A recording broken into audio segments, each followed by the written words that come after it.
Bonjour ou bonsoir à tous. Ces enregistrements sont des enregistrements issus des archives du Chronique de la Normeville, petit journal créé dans les années 30 pour relater l'info. Cette ville, comme vous le savez, est une ville plutôt étrange avec des histoires plutôt bizarres. Le journal a tenté de réunir toutes ces archives les unes avec les autres, que ce soit l'aventure du Grand Hôtel Stella ou d'autres. Et donc, mon but à moi aujourd'hui, c'est de toutes vous les conter. Ça se fera en plusieurs parties. Pour cette première partie, je vous propose plusieurs petites histoires. Installez-vous confortablement, branchez votre casque et laissez-vous distraire par le son de ma voix. Article de journal issu d'un blog en ligne sur Internet.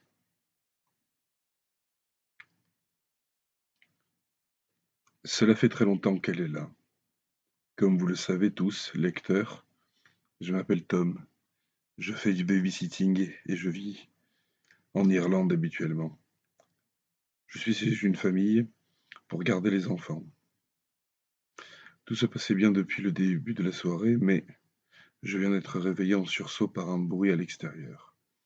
Un bruit de poing contre la porte en chaîne. En regardant dans le Judas, j'ai vu une silhouette, une femme. Je distingue ses cheveux longs, une robe déchirée, la tête en avant. Elle se tient statique. Elle ne dit qu'une chose. Laisse-moi entrer. Je me tiens là, dans le hall, glacé par l'horreur, la peur et le doute. Mon instinct me dit qu'il ne faut pas lui ouvrir. Je suis glacé de terreur. Que dois-je faire? La famille qui me paye m'a raconté cette histoire. Les enfants ont une amie imaginaire, Lola. Elle est visiblement comme une grande sœur. La maison est une ancienne ferme d'agriculteurs. La vie a fait que cette ferme créée par ce fermier, un certain Bill Clapton, a vécu seul sur la fin. Il est devenu littéralement fou. J'ai regardé sur internet, on parle de sa folie. Il y aurait tué toutes ses bêtes au couteau puis à la scie et pour finir à la tronçonneuse. Il dit avoir été guidé par une voix. Cette histoire se passe en 77. Je ne sais pas si la silhouette, il la voit comme moi, mais comme par hasard, mon téléphone ne capte pas et je ne peux pas appeler de l'aide. Mais me direz-vous, et la ligne fixe? Hélas, la famille qui vit ici, les Samson, ne vit que à l'ancienne. Alors sans télé, sans fixe, juste des portables, un peu d'internet de temps en temps. Laisse-moi entrer. Elle frappe de plus en plus fort à la porte. Détermination de fer ou folie meurtrière, je ne sais pas. Tout ce que je sais, c'est qu'elle veut vraiment entrer. Je suis allé voir les enfants. Dimitri, l'aîné, dort profondément. Marie, la seconde aussi. Anastasia, en revanche, elle, reste debout. Laisse entrer Lola, demande-t-elle. Non.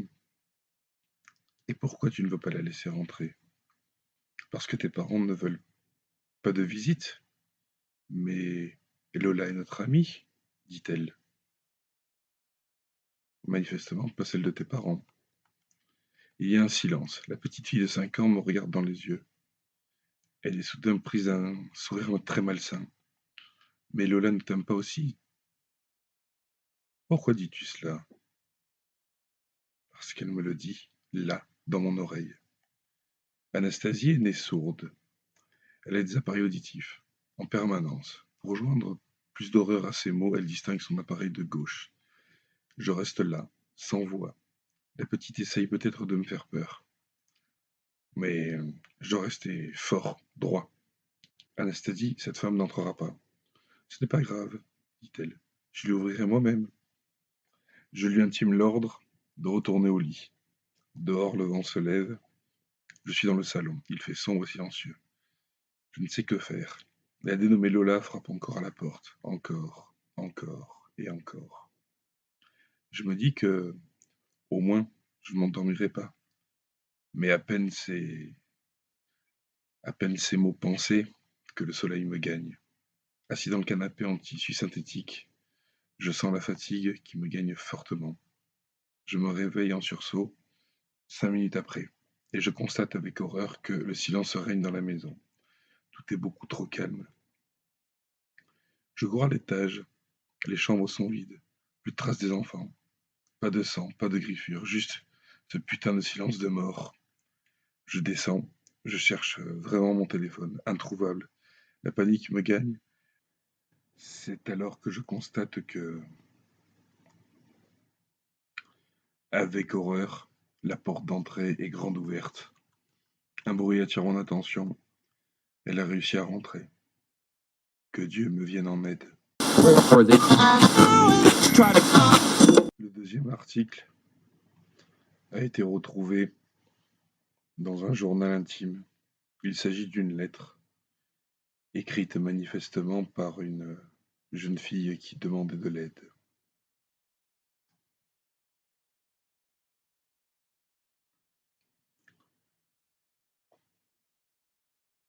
Lettre à l'attention du père Razzoni, prêtre exorciste résident à Rome, juillet 1960. Monsieur, mon nom est Winifred Calvin. Je réside dans le sud, à quelques kilomètres de la Normville, en direction de Trousca. Je me suis tourné vers un grand nombre de spécialistes et je dois avouer que vous êtes mon seul et dernier espoir. Je connais votre réputation, je n'ai pas su raconter toute la vérité à mes parents. Je pense qu'ils ne me croiraient pas.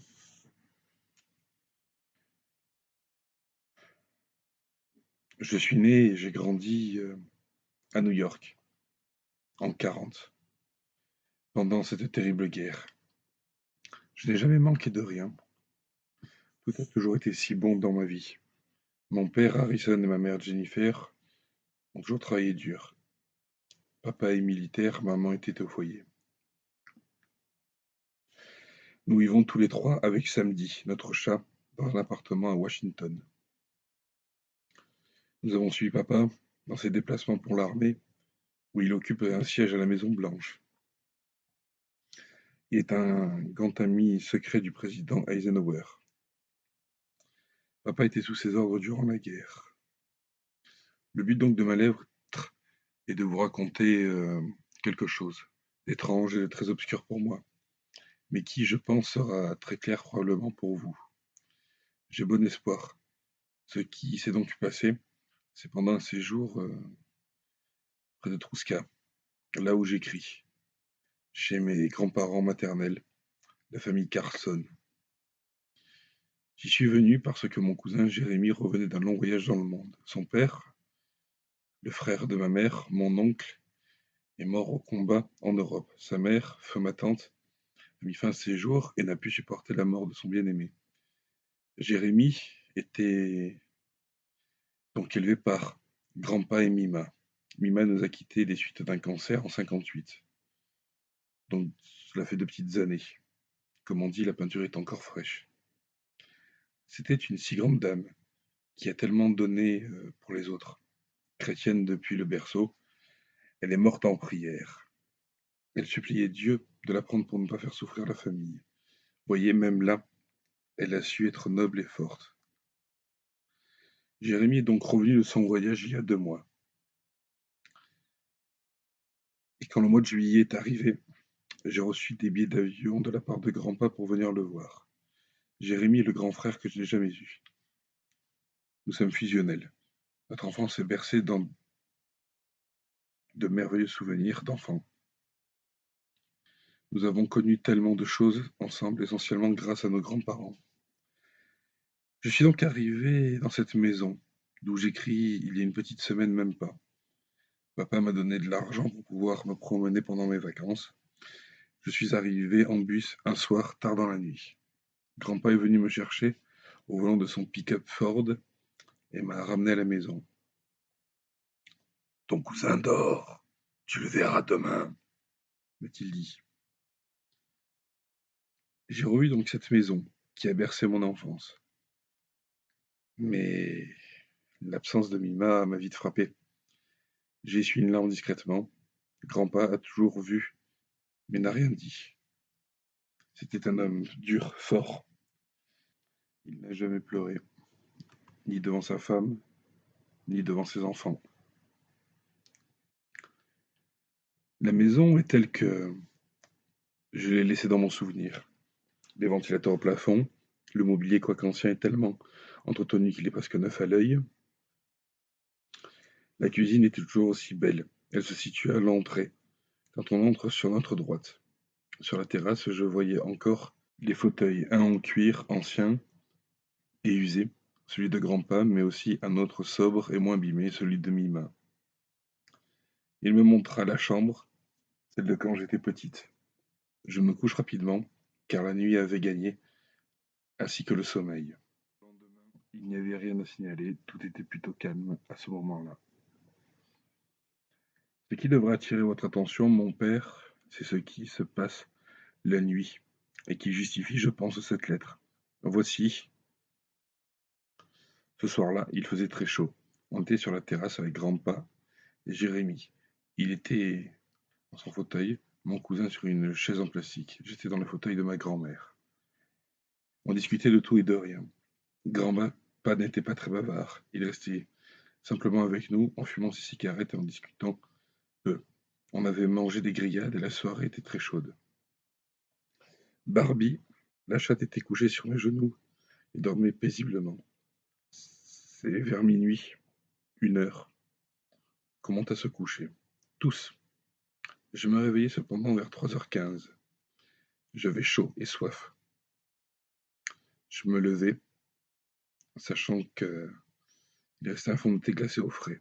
Je descendis et je fus surprise de voir la cuisine allumée. Dans un coin, la porte était ouverte. Je savais qu'elle l'était souvent la nuit, mais si vous voulez, la maison est située dans une zone à la fois forestière et marécageuse. Le fait que la lumière soit allumée, cependant, me laissa un peu sans voix. Je bus un grand verre et je rangeai tout. En me retournant pour aller éteindre la dite lumière, dans le jardin qui était sous une pleine lune extraordinaire, je distinguai une silhouette, fixe, droite, qui était venue se tourner vers moi. Si vous voulez, il me fallut un instant pour que je ne hurle pas. Je restai là, pétrifié. La présence se fit un pas vers moi, puis 2, 3, et s'arrêta à la limite de la lumière. Je restai là sans bouger. Qui est là? C'est moi, répondit la présence. Mon cœur ralentit.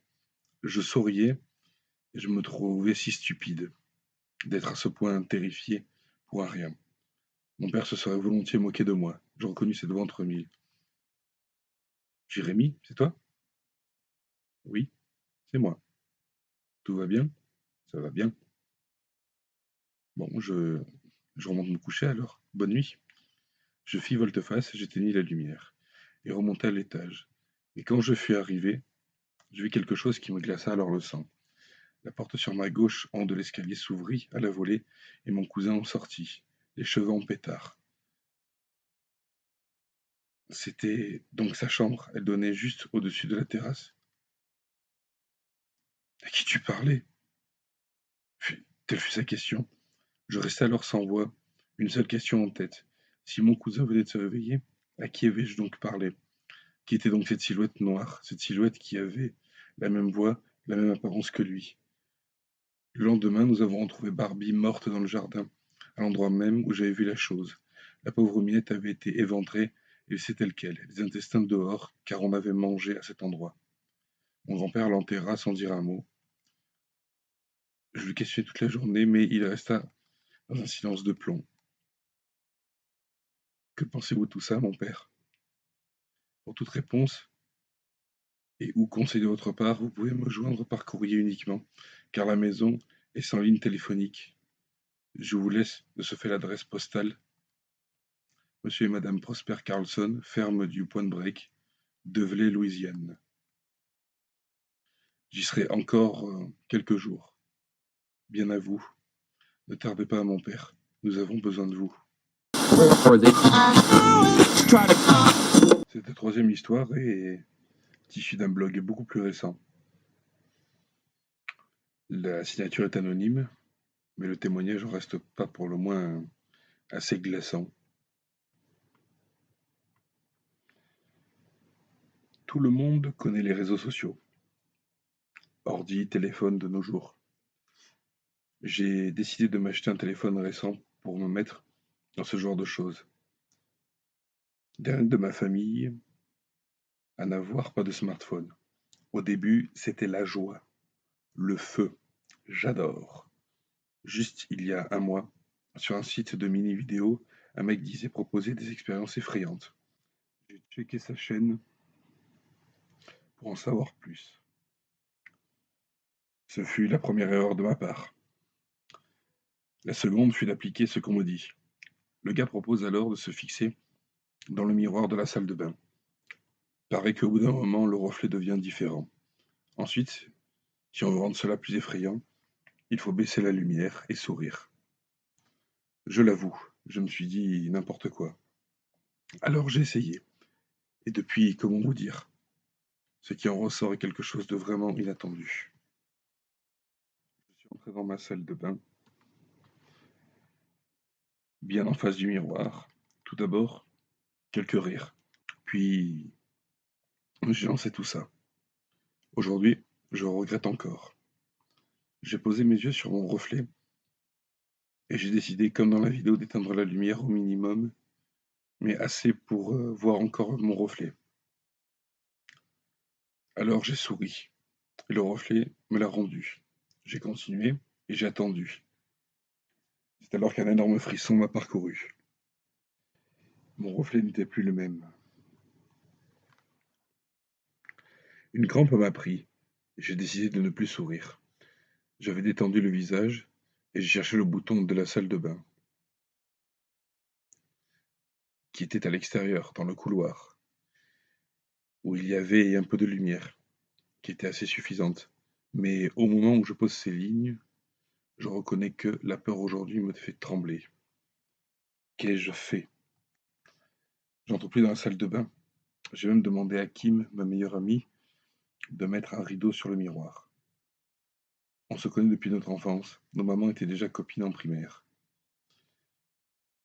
Elle l'a fait sans comprendre vraiment. J'ai vraiment pas expliqué du tout aussi. Elle me prend pour un fou sinon. Des mois passent et je n'entre plus de la même façon, dos au miroir. Je rajuste le tissu, mais je crains de regarder. Un jour, Kim est venu me parler. Je lui ai tout raconté, ce qui eut lieu suite à cette terrible nuit. Mais enfin, c'est pas possible, dit-elle. Pourquoi moi je n'ai rien vu? Elle eut un fou rire à ce moment-là. Il faut dire qu'elle, comme moi, sommes des amoureux de l'horreur et des films d'horreur et nous les regardons très souvent ensemble, que ce soit au cinéma, en streaming, DVD, cassette ou d'autres. C'est ma copine de l'horreur. Mais aujourd'hui, je n'avais besoin que d'une chose, qu'elle me croie. Elle stoppe son rire quand elle a vu ma réaction. Je ne riais pas. Je n'invente rien. Regarde la vidéo en question. Je lui montre en direct et elle reste sans voix. Ses yeux verts remontent vers les miens. D'accord, dit-elle, je te crois. Je vais t'aider.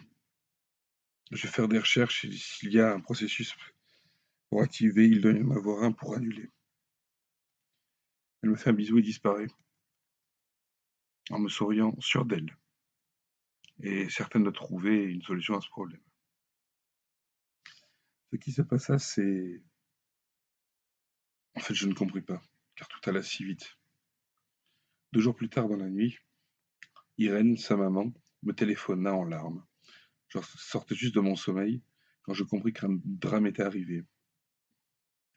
Elle était aux urgences à l'hôpital, alors le cœur battant, je démarrai ma mobilette. Dans la précipitation, je ne vis pas tout de suite que le rideau du miroir était tombé au sol. J'arrivai donc aux urgences, je trouvai Irène qui me rassura un peu. Elle expliqua que manifestement, elle avait eu une agression chez elle. Des cicatrices terribles avaient été faites sur son visage, avec des bouts de verre. Peu importe la cicatrice, Elle lui en imposait pas mal d'ailleurs, mais tout irait bien, car la chirurgie de nos jours faisait des miracles. Elle s'excuse de m'avoir réveillé en pleine nuit. Partant une nouvelle fois sur le parking, non sans l'avoir vue de loin, je fonce chez elle. Sur place, j'entre. Je vois alors des gantelets mis en place par la police. Je passe en dessous, et ce qui va suivre est vraiment le plus étrange de cette histoire. J'entre. La première chose qui me heurte, c'est le froid en ce lieu. Habituellement frileuse, qui met du style à chauffer son appartement plus qu'il n'en faut? Je ne comprends pas. Alors j'entre un peu plus. Dans la grande pièce, à vivre, je vois son téléphone posé et son ordinateur ouvert. Elle est en train de consulter des sites de sciences occultes. Je constate alors qu'il s'agit d'une solution pour mon problème. Ce que je ne comprends pas, en revanche, c'est comment l'agression à domicile a pu être faite alors que la porte n'est pas forcée. Alors, comment est-ce possible? En faisant retour sur mon chemin, mon pied heurte quelque chose. Un bout de verre. Un détail qui me revient alors. Une agression au bout de verre. Un lien avec la vidéo que je retrouve dans son téléphone. La même que moi. Entrant dans la salle de bain, je découvre le miroir explosé. Des bouts de verre partout et du sang sur un des plus gros bouts. Je regarde le miroir alors glacé d'horreur. Elle n'était pas en train de trouver une solution pour mon problème. Elle essayait aussi de sauver sa propre vie. Elle avait dû faire le même chemin, rester devant le miroir et attendre. Peut-être trop. Alors que se passe-t-il? Suite à cette visite, je rentre chez moi et je passe dans l'entrée et je regarde la porte de ma salle de bain ouverte. Je rentre, pour passer de l'eau sur la figure, avant de retourner au lit. Je suis pris d'épouvante. Dans le miroir, mon reflet me sourit toujours, mais c'est un sourire cruel et sadique. À côté de lui, au loin, je vois dans les ténèbres une silhouette qui avance vers moi. Je reconnais cette démarche, les cheveux longs, cette taille. Le reflet de Kim approche du miroir en marchant, le même sourire ignoble sur la figure. Je recule d'horreur et je tombe au sol. Mon reflet alors, le sourire qui grandit. Ses yeux saignent comme des larmes. Alors pris d'une rage intense, mon reflet commence à mettre des coups de poing et la vitre se brise petit à petit.